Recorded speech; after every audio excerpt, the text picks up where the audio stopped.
Hello, it is my pleasure today to host Josh Reagan. He is the Auxiliary Personnel Administrator at Nephron Pharmaceuticals, and he graduated from University of South Carolina in 2020. Josh, thank you so much for being here with us today. Thanks for having me. So how are you doing?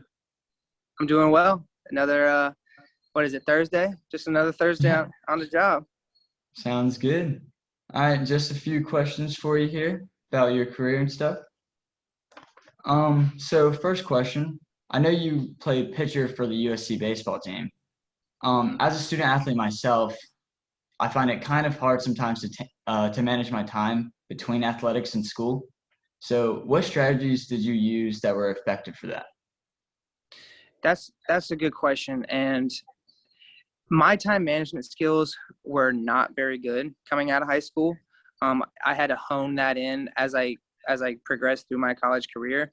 And thankfully, the University of South Carolina had a great program for us athletes to kind of keep us on schedule and to help us manage our time. Because, being on the baseball team, we're traveling, especially during the season. I mean, we'd leave on a Thursday night. Well, actually, we leave on middle of a Thursday, get to wherever we're going Thursday night. So I would miss most of my classes on Thursday, miss my class on Fridays, and then we get back late Sunday, and then I'd have to turn around and make it to my 8 a.m. on Monday morning. So that was a huge learning curve at the beginning. But really what I did is I just leaned on the people that they put in place to help us be successful. A lot of students try to do it on their own.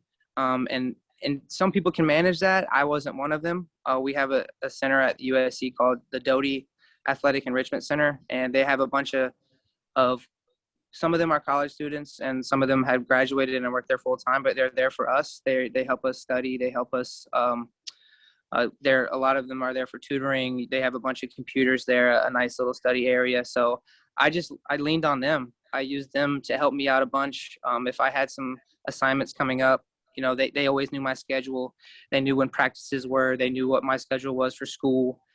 So I remember my freshman and sophomore year, we had mandatory study hall, and everybody hated it. And obviously I hated it too, but looking back on it, I'm so thankful for it because it kept me on task. It kept me on track to be able to manage a crazy student athletic schedule. So really just lean on the people they put in place to help you succeed, because they're there for a reason, and they will definitely make your life in college a whole lot easier. Oh yeah, that makes sense. We have kind of the same thing here at PC. We got tutors strictly for the athletic program. Personally, I've had to do study hall all 3 years of my time here at PC for my coach, 2 hours a week, just so we can keep up. Yeah, exactly. The baseball team our coach left it up to, it was mandatory freshman year. Sophomore year was kind of, if you struggled freshman year, they would kind of make it mandatory sophomore year. That's why I was in my sophomore year as well. My freshman year wasn't the best. But then after that, as you become an upperclassman, they kind of leave it up to you to utilize that if you want. I believe the football team is mandatory all the way through. There's other athletic departments that force you to go to study hall all 4 years or however long you're there. But yeah, those people, they know what they're doing. They're there for a reason. It's just not a fluke that they're there to help you. I mean, they genuinely are there to help you make it through your 4 years because they understand how crazy it can be. All righty. Yeah, it's definitely a struggle. Let's see here. What path did you take that led you to your position at Nephron? So you said that I graduated in 2020, which I did, but my last year, sorry, I'm getting my screen right.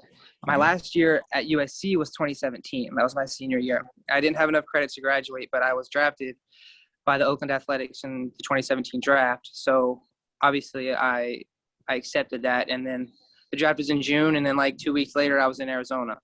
And I played 3 years of professional baseball. I retired in 2019. And I didn't know what I wanted to do. I knew I didn't want to play baseball anymore, but I didn't know what was next. And my mom actually, so we have a teacher program here, and we can talk about that later, but my mom was in the teacher program at the time, and she knew I was about to retire. My season was going to end in September of 2019, and she was like, you should apply for the internship program at Nephron and see what happens. It's local. It's in Columbia. I'm from this area. That's where I was coming back to. So I shot an email out to the person who was in charge at the time, and thank the Lord, I got accepted into the internship program. So I think my last game was September 3rd. I flew back on the 4th, and then I started here on the 7th as an intern. And I hadn't graduated at the time. So I enrolled back into school. I only had to do an internship in one other class to finish my degree. So I did my internship for school here, and I finished up my class. So that's why I graduated in 2020 technically. And then I had graduated and I was available to work, 40 hours a week. I was just available as often as they needed me here at Nephron. And then one thing led to another, and I wanted to come on full time after a few months here, kind of understanding how Nephron worked and kind of getting my feet underneath me on kind of how the real world works, because I hadn't really had a full-time job, or really my whole life was just baseball. I didn't know what was next. I didn't know anything but baseball. So it was kind of scary at the beginning, but I kind of learned how Nephron worked. And I told the people that were in charge of me, I was like, look, if it's possible, I'd like to come on full time. And I spoke to the right people, and next thing you know, I had an offer letter in my inbox, and I was hired on full time. And what really was kind of unique and specific to my situation is the internship that I had was in the auxiliary department, which is all part-time employees. And I was assisting the person who was in charge of that at the time. Well, she ended up leaving, and we brought in somebody new who the person we brought in was working at Nephron previous, but came from a new department. So she didn't really understand or didn't know how the auxiliary department worked. Well, I had been the previous person's intern for a few months. So I was up to date on how our operations work. So I was kind of put in charge to coach up the new person. So that helped me get a full-time position, because they knew that I would be able to help the person they brought in to run the program. So I just became the coordinator to the manager in the auxiliary department back in 2020. Now I'm in charge of the whole program, which is pretty neat how that ended up working out. But that's where I am now. Yeah, that's definitely a crazy path. Very cool though. Yeah, there's been 2 people that have been let go, and I've just kind of moved up the ranks. Really, I've been lucky, honestly. I've just been blessed to be able to be in the position that I am. And I enjoy doing what I do. I like it. It's not that bad waking up every morning and coming out here. It's a nice place. It's a good plant. I love the people I work with. It's a pharmaceutical company, so we're not going anywhere. Right. Gonna stay for a while. Exactly. Sounds good. Let's see here. What does your company do, and what is your position's regular responsibilities? So Nephron is a pharmaceutical company. We're kind of split into two. We have a 503B side and we have an NPC side. So I work with all 503B. I'm on the 503B side. All that means is that we work with injectables, so syringes that you put intravenously. The NPC side is our inhalation products, so things that you put into a nebulizer and you inhale, specifically asthma medication. The NPC side of Nephron has been around for 20 plus years. We started that in Florida, and then they came up here in, I think it was 2012. And the side is fairly new. I believe that was started in 2012. So teachers, all right, I guess I'll talk about the teacher program, because that's really the bulk of what I do. I'm in charge of the teacher program, and what that is we have about 700 teachers in our teacher program who come in on shifts. They work 4-hour shifts right now. 247, 365. We have shifts that run all day long, every day. They come in and they get to the floor and they help supplement our full-time employees' workload. They help with packaging syringes, labeling syringes, visualizing syringes. Again, this is all intravenous stuff. This is the 503B side. These are 503B teachers. This is not the NPC side. So I hire them, I manage them, I fire them, I put them on schedules, I create the schedules, pretty much all ins and outs of what it would be like to bring in supplemental help. And on top of that, I'm also in charge of the internship program. So Luke, I'm in charge of you. I manage your time. You contact me whenever you know you can't come to work. So for people who are going to watch this, Luke is an intern at Nephron, and he is in secondary packaging. Is that where you've been there the whole time? I have. Okay, yeah. So he's a great one. It's not an easy job working in secondary packaging. It's a high volume job. We're always pushing out syringes. It's a fast paced position, and he's great for it. So I'm in charge of the teacher program. I'm in charge of the internship program, and I'm also in charge of our box makers. Our box makers are the ones who fold our boxes that our syringes go into. So there's about 700 teachers, like I said. There's about 60 interns, and there's about 30 box makers. So that's a lot of people that we have supplementing our workload just because we're booming. We have syringes that we got to get out the door and we just can't keep up with it. So it's really helpful and it's really nice that we have people willing to come in and help us out. And it's a win-win because, you're getting valuable experience as an intern to see how day-to-day operations work at a pharmaceutical company, and you get paid to do it and you get to put it on your resume. So it's definitely a win-win. Oh yeah, it can be pretty stressful sometimes too when there's a lot of Yeah, inventory in there trying to get it out. exactly. Yep. You know how it goes. Oh yeah. So is there anything interesting, like interesting story you would like to share that's happened since you've been at Nephron? Well, something that's neat to me is I grew up in a home of educators. My mom has been a teacher her whole life. She's actually still teaching. She should be retiring here in a few years, hopefully. My dad, he was a teacher early on in his career, and he ended up pretty much all of my memory as a child was he was an administrator. He was a principal at a lot of different schools when I was growing up. So I grew up in a home of educators.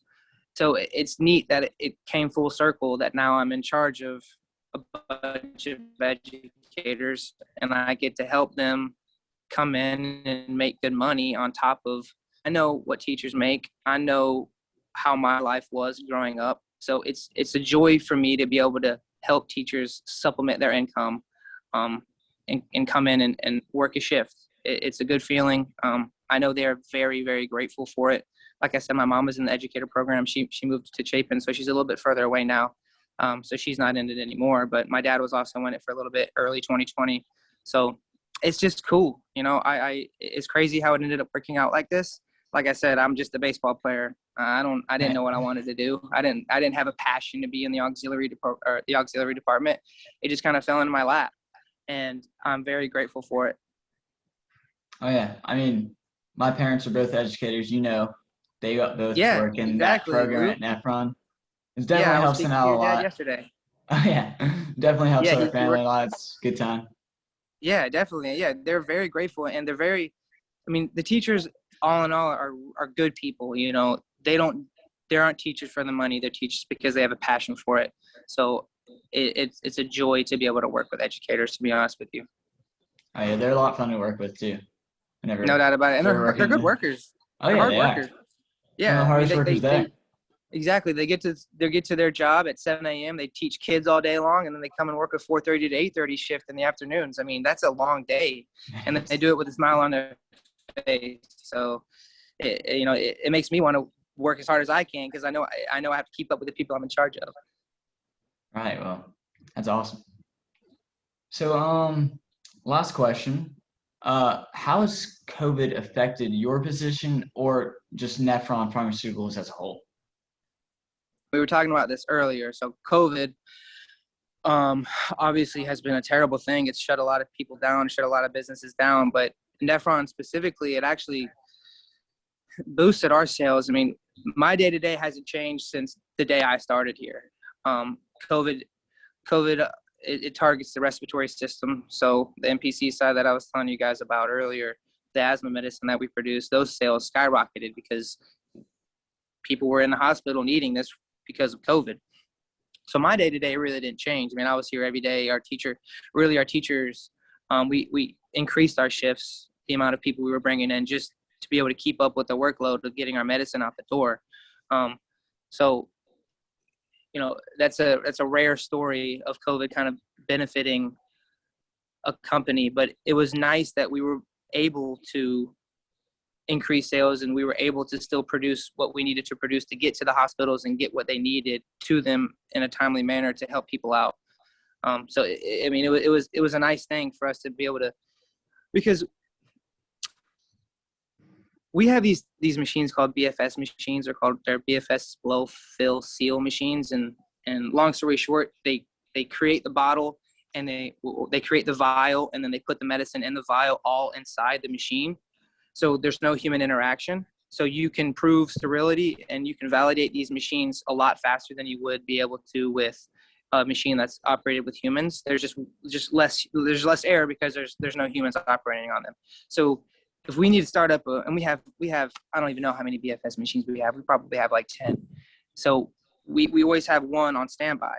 So when something like this happens, we can just fire up that machine right away. We can start producing albuterol the next day to get it out to hospitals. So for us, I mean, it helped us. It helped us as a company to be able to, grow our sales and grow our company. And then you know this, we just built 3 new buildings in a parking lot because we're expanding now. We have we built 1 building and we have a few BFS machines that are getting put in place now. And then also we have a vaccine plant. That building is still under construction as we speak. I don't know when the date is on that to be finished, but we'll be able to produce vaccines once that thing's ready to go. So COVID was overall a terrible, terrible thing, but I'm blessed that we were able to do our part and help ease the pain. Yeah, it's definitely a big responsibility. And I actually haven't been Yeah, no doubt about it. I actually haven't been at Nephron since those buildings have actually been completed. Yeah, I guess But so. I guess You I'll went see in back to May. school. Did you get to see them put like the start of them getting built? Do A you little even know bit. where they are? Yeah, they're Okay. All right. Well, they're then it's right going to be a big behind adjustment. the Yeah, secondary warehouse. exactly. Yeah. So that wall, the very back end of the building, that wall is now taken down, and it's just another huge building that goes down. So whenever you come back to work, secondary packaging is not where it used to be. It's in the new build out now. So Okay. I'm probably going to have to take you down there on your first day Yeah, it should so I be can get you interesting. reacclimated to it. Yeah, but it's cool, man. Sounds I'm good. excited to have you back. We made a whole bunch of changes, so it'll be neat for you to see kind of where we're at now versus where we were when you last were here. Oh, yeah, I'm excited. So, are there any final words you'd like to say?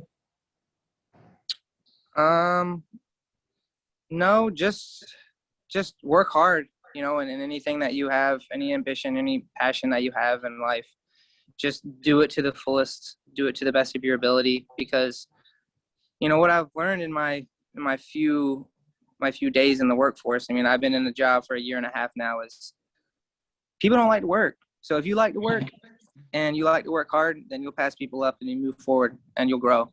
And I'm a testament to that. All righty. Well, thank you so much for doing this with us today, Josh. It was really, really helpful, really interesting. Yeah, man. Think No it'll problem. I'm benefit a glad I lot. got to speak. Yeah. Yeah. Sounds good. All right. All right. So Well, that's everything. yes, sir. I guess I will see you in May. Yes, you will. We got a spot waiting for you on the lines. All righty. All right, man. We'll see you. Thank you.